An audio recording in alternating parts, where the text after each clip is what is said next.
Eva Castillo, ang female singer na tumalo kay Regine sa mga amateur singing contest noon pumanaw na. Sumakabilang buhay na ang singer na si Eva Castillo na sumikat bilang number 1 kalaban ni Asia's songbird Regine Velasquez sa mga amateur singing contest noon. Pumanaw si Eva nitong nagdaang Martes habang nakakonfine sa Jose Reyes Memorial Medical Center dahil sa mga komplikasyon ng sakit niya sa kidney. Sa pamamagitan ng Facebook account ni Eva, ibinahagi ng kanyang mga anak ang malungkot na balita at kinumpirmang na maalam na ang kanilang ina. Nais po naming ipabatid sa mga pamilya at mga kaibigan ng aming mahal na nanay Eva, na siya po ay sumakabilang buhay na around 2 p.m. Nito lamang pong hapon ng March 22, 2022.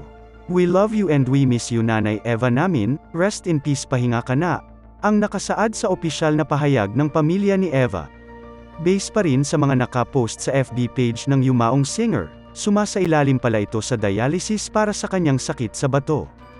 At nabatid din na 3 araw lamang ang nakalipas matapos pumanaw ang kanyang asawang si Abet Castillo Recto noong 19 ng Marso ay siya naman ang sumunod na namaalam. Nakaburol ang labi ni Eva sa bahay nila sa Pilapil Street, Tondo, Manila. Bumaha naman ang mensahe ng pakikiramay at pakikisimpatya sa social media mula sa mga kaibigan ni Eva para sa naulila niyang pamilya. Nakilala si Eva sa mundo ng showbiz nang ipahanap siya ni Regine matapos niya itong mabanggit sa kanyang musical documentary na Regine, Roots to Riches, na ipinalabas sa telebisyon noong May 24, 2009. Mismong ang songbird ang umamin na si Eva ang nakakatalo sa kanya sa mga amateur singing contests na sinasalihan niya noon sa iba't ibang lugar sa Bulacan at kalapit na probinsya.